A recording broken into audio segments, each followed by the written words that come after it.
आप सबकी तैयारी अच्छी चल रही होगी, ऐसा मुझे विश्वास है। और सबको पता है कि पेपर जो है वो 3 मई को है और लगभग 245 दिन के आसपास हमारे पास बचे हुए हैं। अब दूसरा जो इम्पॉर्टेंट पार्ट है वो ये कि जो हमारा पेपर है वो किस टाइप का होने वाला है, कैसा होता है नीट का पेपर, और पेपर जैसा भी होता हो क्या हमारी लाइफ स्टाइल उस पेपर को देने के लिए तैयार है, क्या मैं उस पेपर को देने के लिए तैयार हूँ। क्योंकि एक कोई बड़े आदमी कह के गए हैं कि you don't get what you want. अरे हम में से हर कोई चाहता है 650 नंबर 700 नंबर, कौन नहीं चाहता। But you don't get what you want, you get what you deserve. तो क्या मैं अपने आप को इस प्रकार से ढाल रहा हूँ कि मैं वो डिज़र्व करने लग जाऊँ 650 मार्क्स या 700 मार्क्स वॉटेवर, मतलब क्या मैं टॉप रैंक्स को डिज़र्व करने लग जाऊँ, क्या मैं सिलेक्शन को डिज़र्व करने लग जाऊँ, क्या मैं डॉक्टर बनना डिज़र्व करने लग जाऊँ। तो फिर अपन थोड़ा सा एक स्टेप इसमें आगे बढ़ते हैं और ये समझते हैं कि जो हमारा पेपर है वो कैसा होने वाला है। तो सबसे इम्पॉर्टेंट बात कि आपका पेपर जो है वो 3 घंटे का होने वाला है, ठीक है। 3 घंटे, या तो उसका स्लॉट सुबह होगा 10 से 1 या दूसरा स्लॉट होगा 2 से 5। अभी तक इसका डिफाइंड नहीं है। 2018 के अंदर 10 से 1 पेपर था और 2019 के अंदर 2 से 5 का पेपर था।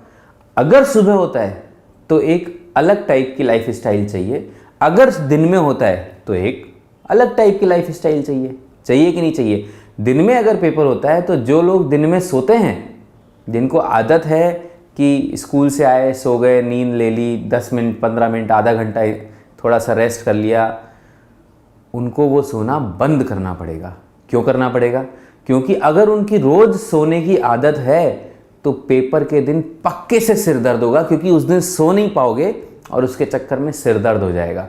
ऐसा मैंने हज़ारों बच्चों के साथ देखा है कि मैंने जेईई का जो पेपर था, पहले 2 पेपर हुआ करते थे, तो मैंने ये लोगों को रुकवाया कि नहीं, दिन में सोना बंद कर दो, क्योंकि 2 पेपर होंगे तो फिर आपको बीच में नींद आएगी तो आपका पेपर खराब हो जाएगा। तो पहला पॉइंट तो ये कि 3 घंटे का पेपर है, उसका टाइमिंग जो है अगर सुबह का रहता है तो एक अलग लाइफ स्टाइल चाहिए। आपको सुबह जल्दी उठना चाहिए, 6-7 बजे उठे और अपना 9 बजे तक बढ़िया से रिफ़्रेश हुए और पेपर देने गए।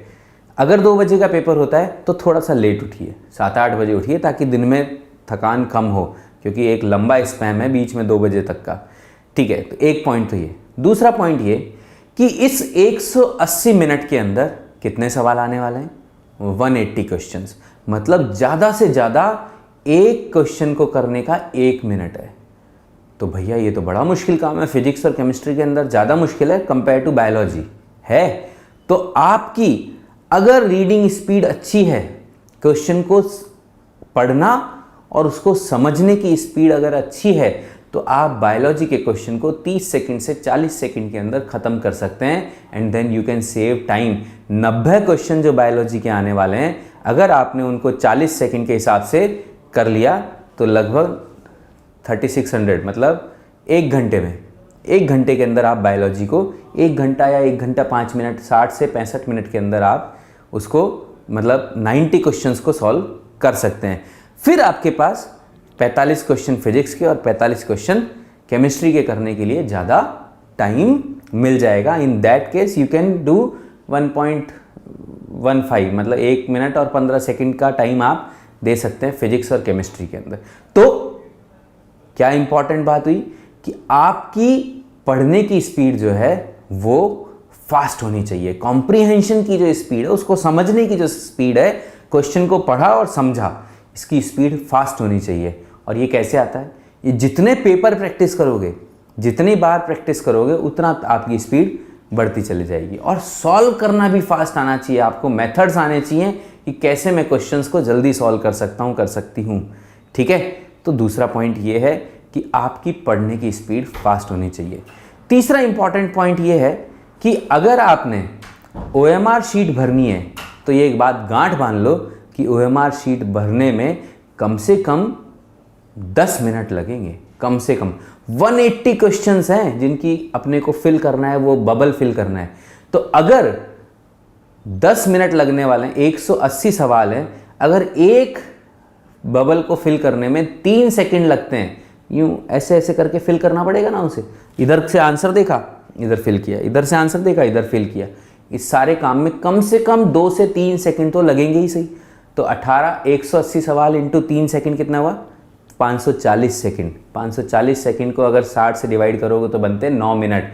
मिनिमम 9 से 10 मिनट आपको उसमें लगने वाले हैं। इट मीन्स इफेक्टिवली आपके पास 180 मिनट्स नहीं है, आपके पास सिर्फ 170 मिनट्स हैं टू सॉल्व दैट पेपर। तो इसका मतलब अपनी स्पीड तो बहुत ही फास्ट होनी चाहिए।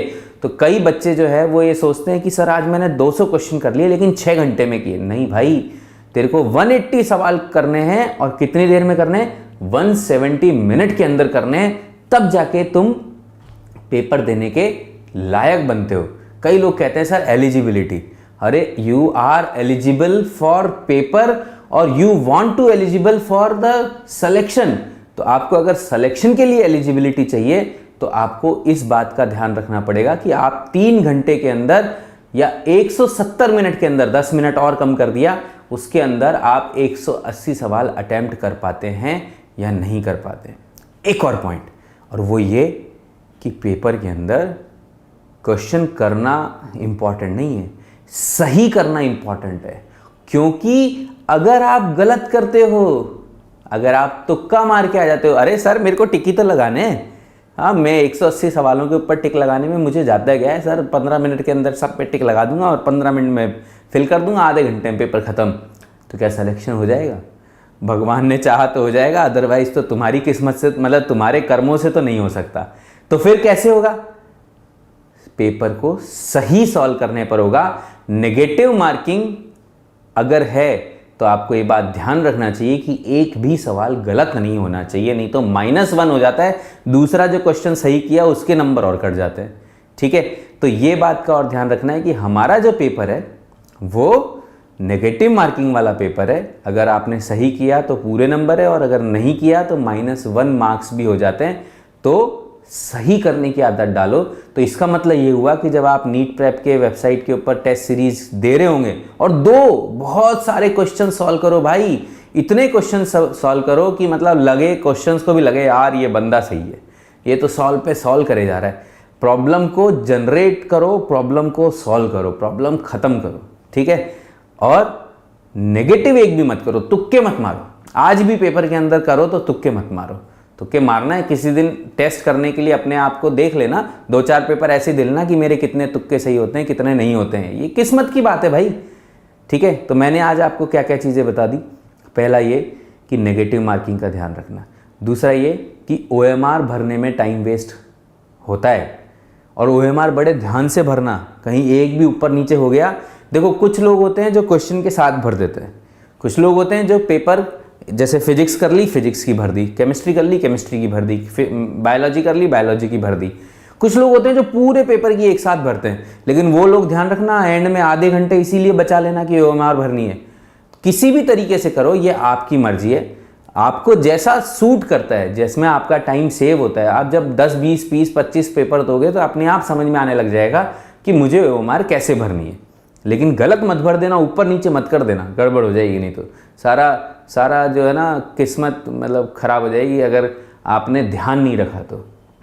ठीक है, तो दूसरा पॉइंट हो गया कि OMR जो फिलिंग है उसको ध्यान से करनी है, साथ ही साथ OMR भरने में जो टाइम लगता है उसको मार्जिन को बचा के चलना है।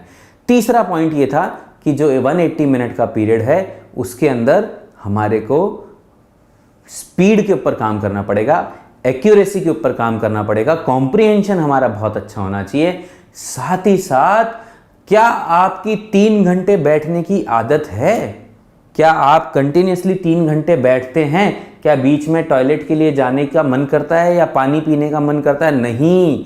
तो कंटिन्यूस डेली 3 घंटे की कंटिन्यूस सिटिंग देने की प्रैक्टिस कर लो, उस दिन के लिए आप तैयार हो जाओगे।